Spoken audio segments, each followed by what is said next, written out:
Hello friends, welcome back to our channel. మన ఛానల్లో TET మరియు డిఎస్సికి ప్రిపేర్ అయ్యే అభ్యర్థులకు ఉపయోగపడే విధంగా టెక్స్ట్ బుక్లో ఉన్న ప్రతి ఇంపార్టెంట్ పాయింట్ని క్లియర్గా నోట్స్ తయారు చేసి మీకు అందించడం జరుగుతుంది. కావున ఇంకా ఎవరైనా మన ఛానల్ని సబ్స్క్రైబ్ చేసుకోకపోతే వెంటనే సబ్స్క్రైబ్ చేసుకోండి.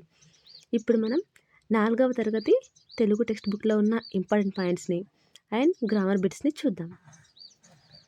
వ్యక్తుల, వస్తువుల, ప్రాంతాల పేర్లను తెలిపే వాటిని నామవాచకాలు అంటారు. వినాయక చవితి భాద్రపద మాస శుక్లపక్ష చతుర్థి నాడు వస్తుంది. గణేశుని వాహనం ఎలుక, దాని పేరు అనింద్యుడు. రంజాన్, ఈ పండగను ఈద్ అని లేదా ఈద్ ఉల్ ఫితర్ అని అంటారు. ఈ పండగ ఫసలీ కాలమానం ప్రకారం రంజాన్ నెల మొదటి రోజు నుండి ప్రారంభమవుతుంది. అంటే మనం వాడే క్యాలెండర్ కాకుండా ముస్లిం వాళ్ళకి సపరేట్గా క్యాలెండర్ ఉంటుంది కదా, వాళ్ళ కాలమానం ప్రకారం రంజాన్ నెల మొదటి రోజు నుంచి ఈ పండగ ప్రారంభమవుతుంది. రంజాన్ అనేది నెల పేరు. ఆ రోజు రాత్రి చంద్రుడి దర్శనం చేసుకున్నప్పటి నుండి 30 రోజులు ఈ పండగ జరుపుకుంటారు. ఈ నెలలోనే జకాత్ ఇస్తారు. జకాత్ అంటే ఏంటంటే సంవత్సరానికి ఒకసారి తమ ఆస్తి సంపదలపై ఓ లెక్క ప్రకారం పేదలకు చేసే దాన ధర్మాలనే జకాత్ అంటారు. ప్రతిరోజు మసీదుకు వెళ్ళి కనీసం 5 పర్యాయాలు నమాజు చేస్తారు. వీటితో పాటు తరావీ కూడా చేస్తారు. తరావీ అంటే ఏంటంటే ప్రత్యేక నమాజ్. సూర్యోదయానికి సుమారు గంటన్నర ముందే భోజనాలు చేస్తారు. ఇలా చేసే ఉపవాస ప్రారంభాన్ని సహేరీ అంటారు. సాయంత్రం ఉపవాసం విడిచి నమాజ్ చేస్తారు. ఉపవాసం విడవడాన్ని ఇఫ్తార్ అంటారు. రంజాన్ తర్వాత షవ్వాల్ నెల ప్రారంభం అవుతుంది. దేశమును ప్రేమించుమన్నా అనే గేయం రాసింది గురజాడ అప్పారావు. పనిని తెలియజేసే పదాలను క్రియాపదాలు అంటారు. గుణాన్ని తెలిపే పదాలను విశేషణాలు అంటారు. ఇప్పుడు గోదావరి నది గురించి తెలుసుకుందాం. ఇది మహారాష్ట్రలోని నాసిక్ జిల్లాలోని త్రయంబకం వద్ద పుట్టింది. హిమాలయాల్లో పుట్టిన గంగా నది వలె ఎక్కువ దూరం ప్రయాణం చేసే దక్షిణ భారతదేశ నది. అంటే దక్షిణ భారతదేశంలో ఎక్కువ దూరం ప్రయాణం చేసే నది గోదావరి నది. ఈ నదిని మనం దక్షిణ గంగా అని కూడా పిలుస్తాం. తెలివాహ నది అని కూడా పిలుస్తారు. ఈ నది తెలంగాణలోని నిజామాబాద్ జిల్లాలోని కందకుర్తి దగ్గర ప్రవేశిస్తుంది. ఇక్కడ మంజీరా, హరిదా నదులతో కలిసి విశాలమవుతుంది. ఇక్కడ ప్రాచీన సంగమేశ్వర ఆలయం కూడా ఉన్నది. ఇక్కడ నుండి ఆదిలాబాద్లో ప్రవేశిస్తుంది. ఇక్కడ బాసరలో భారతదేశంలోనే 2వ అతి ప్రాచీనమైన సరస్వతి దేవాలయం ఉంది. ఇక్కడ బాసరలో ఇండియాలోనే 2వ అతి ప్రాచీనమైన సరస్వతి దేవాలయం ఉంది. మరి భారతదేశంలో మొదటి అతి ప్రాచీన సరస్వతి దేవాలయం ఎక్కడుంది?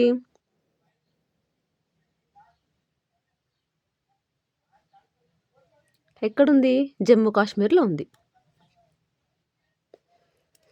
అతి ప్రాచీన సరస్వతి దేవాలయం ఫస్ట్ జమ్మూ కాశ్మీర్, సెకండ్ బాసర. ఇక్కడ సరస్వతి మూర్తిని వేదవ్యాసుడు ఇసుకతో ప్రతిష్ఠ చేశాడని ప్రతీతి. పోచంపాడు దగ్గర ఒక ఆనకట్ట కట్టారు. దీన్ని శ్రీరామ్ సాగర్ ప్రాజెక్ట్ అంటారు. ఇక్కడి నుండి నిర్మల్ జిల్లా సరిహద్దులో గల బాదనకుర్తి వద్ద ఏడుగా చీలి సప్త గోదావరిగా జగిత్యాల జిల్లాలోని ధర్మపురి దిక్కు ప్రవహిస్తుంది.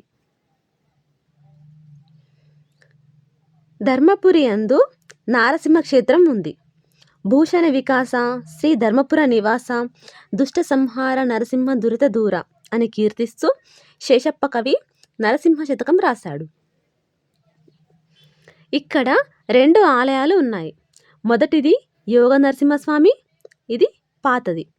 రెండవది ఉగ్ర నరసింహస్వామి, ఇది కొత్తది. ఇక్కడ గోదావరి గుండాల రూపంలో ఉంటుంది.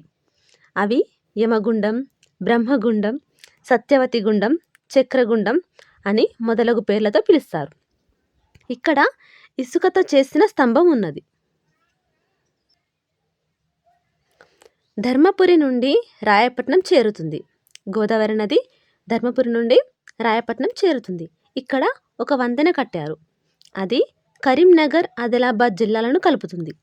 ఈ వంతెన దాటి ఆదిలాబాద్ జిల్లాలో 1 కిలోమీటర్ నడిస్తే గూడెంగుట్ట కనబడుతుంది. దాని మీద సత్యనారాయణ స్వామి గుడి ఉంది. తెలంగాణలో ఉన్న అతి ప్రాచీన సత్యనారాయణ స్వామి గుడి ఇదే. ఇక్కడ ప్రతిరోజు సత్యనారాయణ స్వామి వ్రతాలు జరుగుతాయి. ఇక్కడే దక్షిణం వైపు ఒడ్డున కోటిలింగాల ఉన్నది.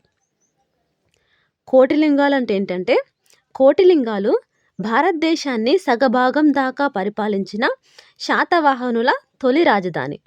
ఇక్కడ క్రీస్తు శకం 1వ శతాబ్దంలో హాలుడనే రాజు 700 కథలతో గాథా సప్తశతి పేరు మీద ప్రాకృత భాషలో సంకలనం చేశాడు. పాత చరిత్రకారుడు మెగస్తనీస్ రాసిన ఇండికా గ్రంథంలో ఇండియాలో తను చూసిన గొప్ప కోటగోడల నగరంలో కోటిలింగాల ఒకటి అని రాశాడట. ఇక్కడి నుండి మంత్రకూటం చేరుతుంది. దీన్ని ఇప్పుడు మంతని అని పిలుస్తున్నారు. గతంలో మంత్రపురి అనేవారు. ఇక్కడ గౌతమేశ్వర స్వామి దేవాలయం ఉంది. మంతని నుండి చెన్నూరులో ఉత్తర దిక్కు ప్రవహిస్తుంది. అందుకే ఇక్కడ ఉత్తరవాహిని గోదావరి అని పిలుస్తారు. ఇక్కడ అగస్త్య మహాముని స్థాపించిన అంబా అగస్తేశ్వర ఆలయం, జగన్నాథ స్వామి ఆలయం ప్రసిద్ధమైనవి.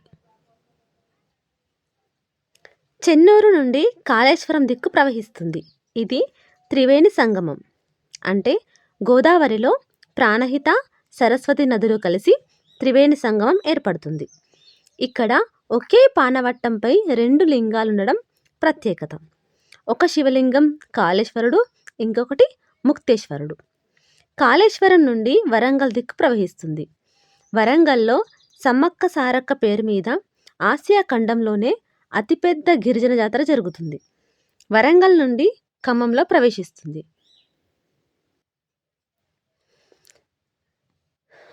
ఇక్కడ భద్రాచలంలో రాముని గుడి ఉంది. అక్కడి నుండి పాపికొండల మీదుగా తెలంగాణ దాటి ఆంధ్రప్రదేశ్లో ప్రవేశిస్తుంది. ఆంధ్రప్రదేశ్లోని అంతర్వేది వద్ద బంగాళాఖాతంలో కలుస్తుంది.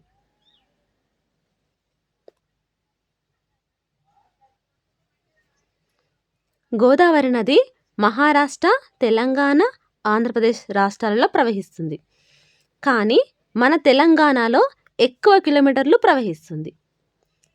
మహారాష్ట్ర నుంచి స్టార్ట్ అయి తెలంగాణలో ప్రవేశించి తెలంగాణలో నిజామాబాద్, ఆదిలాబాద్, నిర్మల్, జగిత్యాల, కరీంనగర్, వరంగల్, ఖమ్మం ఇన్ని జిల్లాల్లో ప్రవహించిన తర్వాత చివరిగా ఆంధ్రప్రదేశ్లో వెళ్తుంది.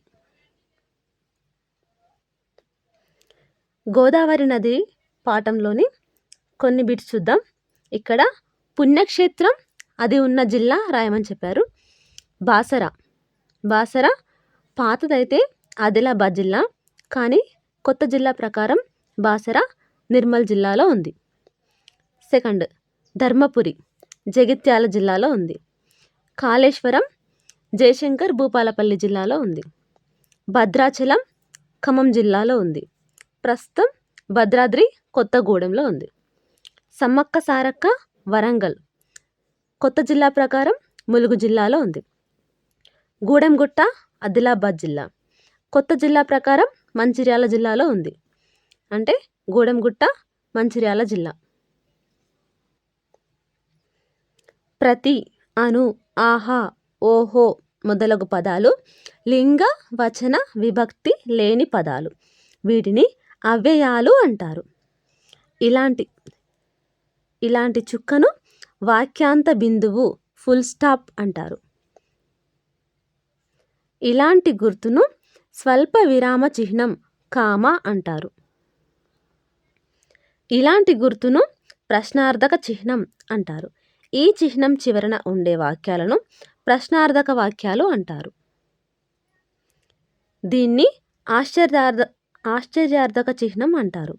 ఈ గుర్తు చివర గల వాక్యాలను ఆశ్చర్యార్థక వాక్యాలు అంటారు.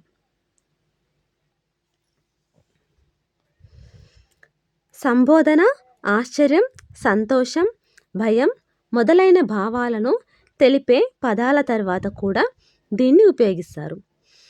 ఆశ్చర్యార్థక చిహ్నాన్ని సంబోధన, ఆశ్చర్యం, సంతోషం, భయం ఇలా మొదలైన భావాలను తెలపడానికి కూడా ఈ సింబల్ని మనం యూజ్ చేస్తాం. పిన్ అంటే పోస్టల్ ఇండెక్స్ నంబర్. దీంట్లో 6 అంకెలు ఉంటాయి. ఇందులో మొదటి అంకె రాష్ట్రాన్ని, 2, 3 అంకెలు జిల్లాను, చివరి 3 అంకెలు తపాలా కార్యాలయాన్ని సూచిస్తాయి. మనకి టెట్లో కానీ డిఎస్సిలో కానీ ఇలాంటి పద్యాలు ఇచ్చి వీటి నుంచి క్వశ్చన్స్ ఫ్రేమ్ చేసి అడగడం జరుగుతుంది కాబట్టి మనం వీటిని కూడా ఒకసారి చూసుకుందాం. దీంట్లో ఎక్స్ప్లెయిన్ చేయడానికి అంతగా ఏముండదు కాబట్టి డైరెక్ట్గా పద్యం భావం చూడండి.